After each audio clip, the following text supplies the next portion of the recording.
called Edom or / Mount Seir. And it's not talking about that. It's telling you that they would be wicked. But this next verse, Job chapter 9 verse 24, helps us to establish where, it helps us to define Esau's borders. No, where are his borders? Go ahead. Job 9:24. Job chapter 9 verse 24.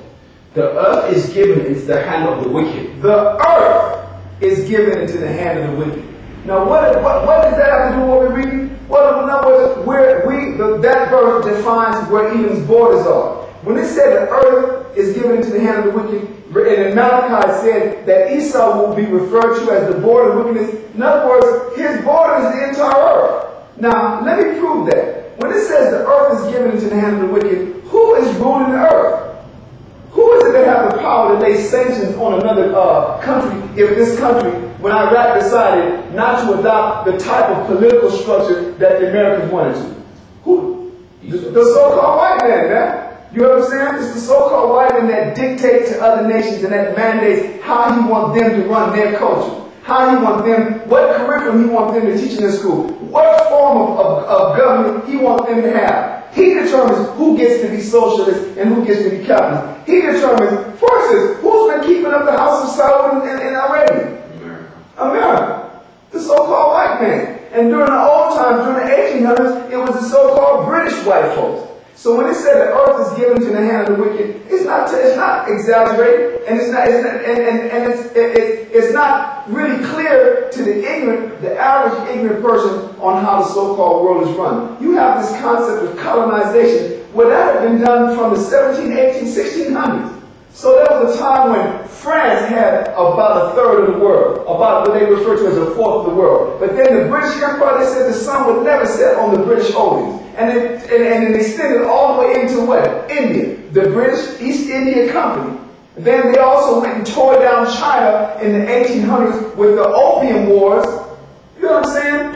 Yeah. That was just all Britain. That ain't talking about what Hitler did. That's not talking about what Napoleon did. That's not talking about what began to be done during the time of Teddy Roosevelt. That's not talking about how during the 50s and on into the 60s, American intervention in Iranian politics, where they overthrew a democratically elected president, Mossadegh, and then planted the Shah of Iran, and then turned around and took him down and planted the Ayatollahs. That's the white man that's doing all of that. To this very day, what do you listen? Today is June 7th, 2009, and give me the demographic right now. Where does the white man keep be found? The Americans right now, the so-called American military and the political intervention is in Afghanistan right now. It's in Pakistan right now. It's in Iraq right now. So that's what it says. The earth is given into the hand of the wicked. It's talking about the earth has been given into the hand of Edom. That's why it said in Malachi that the Edomites will be known as the border of wickedness. But their border just happens to be the entire globe. That's what happened. It's not like a regular old country where you got the borders, the border of Afghanistan, borders between Pakistan and Iran or something like that. You don't get that. Azerbaijan, the northeast of the northern part, northwestern part of Iran and Iraq. You don't get that. The so-called white man governs the whole globe. All right? And that's the reality of it. So when it says the earth is given to the hand of the wicked, and Malachi says that the Edomites will be referred to as the border of wickedness, and then it ended up saying, and the people against whom the Lord hath indignation forever. Now we're going to go and confirm that in the New Testament. Read on down. You want to be at what? At Romans chapter 9, verses 7. You speak up, brother. Romans chapter 9, verses 7 to 14. Right, Romans chapter 9, starting at verse 7. Go ahead, brother. Neither, because they are the seed of Abraham, are they all children. This is for the most part establishing who are the children of the Most High. Because Abraham had Abraham had 8 sons. Abraham, his oldest son was Ishmael, who gave birth to the Arabs. His second son was Isaac, to whom or with whom the Most High established or extended the covenant that he had already made with Abraham. And then after Sarah, his wife, died, he married a woman, Genesis chapter 25, verses 1 through 18.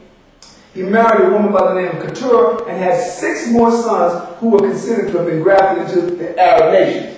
So it says, just because you're the seed of Abraham, don't mean that you're the seed that you're considered the chosen. Read that again. Verse 7. Neither, because they are the seed of Abraham, are they all children. But in Isaac shall thy seed be So called. the Most High, out of all those children of Abraham, chose Isaac. And that's where we come from. Isaac had a son called Jacob, and we come from one of the 12 sons of Jacob. Go ahead. Verse 8. That is, they which are the children of the flesh. In other words, flesh means just because they can be genealogically traced back to Abraham. Go ahead. These are not the children of God. Those are not the children of the Most High. Go ahead. But the children of the promise are counted for the seed. They have to meet those two criteria. They have to be able to claim that they can genealogically be traced back to Abraham and be the son, or be descendants of the son to whom the promise was extended, which was Isaac. Go ahead. Verse 9. For this is the word of promise. Now listen, what I love about this is from verses 9 all the way down to, like the brother told you, verse 14, it's going to go and cover information that you'll find in the Old Testament. So Paul is going to come back. He made a statement about how anybody can't just be called a seed of Abraham, but the children of the promise. Then he's going to go back and recite all of what? All of the excerpts of the Old Testament that establish those principles. Go ahead. Verse 9. Verse 9. This is the word of promise. At this time will I come, and Sarah shall have a son. Now that was in Genesis, okay? Genesis, like what, chapter 16 or 17. Sarah had been like 90-something years old, hadn't had a child, and an angel was sent to tell her that she was going to have a child, and she didn't believe it. So Paul is recounting that in his history to his people. Now to prove that the people that he was talking to, the Romans, were Israelites, the Romans didn't know nothing about Arabs, Abraham and Sarah. That's like common sense. People think this is talking to Roman citizens. This is talking to Israelites that during the time of Christ, by the time of Christ, as you say, had been scattered up into the Roman Empire and was living in Rome. Alright? So he says, he's telling them, he's reciting their history to them. Go ahead, verse 10. Verse 10.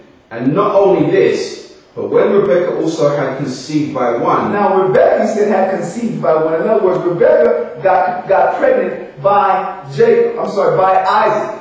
Okay, Sarah got pregnant by Abraham. Rebekah was impregnated by Isaac. That's the one it's referring to. Go ahead. Even by our father Isaac. There you go. Go ahead. Verse 11. For the children being not yet born. Now he's going to tell you something about these twins that we've been reading about. Before these two children were even born, for the children not yet being born, go ahead. Neither having done any good or evil. Now that means Jacob didn't do anything good so that he could be married. So he didn't receive, in other words, his calling for being the righteous or the chosen wasn't based on something he did. Go ahead. That the purpose of God according to election might stand. In other words, Jacob didn't do anything good, neither did Esau do anything evil. This was all who the Most High elected to play what role. It said that it was with the intention that the Most High's will might stand. Go ahead. Not of works. No, it's not according to what someone had done physically, their works. Go ahead. But of him that calleth. But of him that calleth, meaning the Most High who chooses. Continue. It was said unto her, the elder shall serve the younger. Now in the first episode of this particular series, Esau, we read that in Genesis chapter 25 and verse 23. It said the elder shall serve the younger. So he's going back and reaffirming that this thing, thousands of years, at least 2,000 years later, this thing still holds true. About 2,500 years later, from Abraham to Christ, from this moment here, this thing still holds true. The elder shall serve the younger. Go ahead. Verse 13. As it is written, now go ahead. Jacob have I loved, but Esau have I hated. Now we just read that in the listen. The first one, verse 13. Verse 12. As it was said unto her, the elder shall serve the younger. That's the first book of the Old Testament. Verse 13. As it is written, Jacob have I loved, but Esau have I hated. That's in the last book of the Old Testament. And Paul is reciting both. So he's letting you know this information upon which the Old Testament is the foundation, it still stands. So what is the whole point of this? We're showing you that the Most High hate Edom. And it just so happens that Edom, or the Edomites, who are the children of Esau, they are the people that the Most High hate. You know what? Why did your pastor taught you that? That the Lord does hate. How come ain't nobody figured out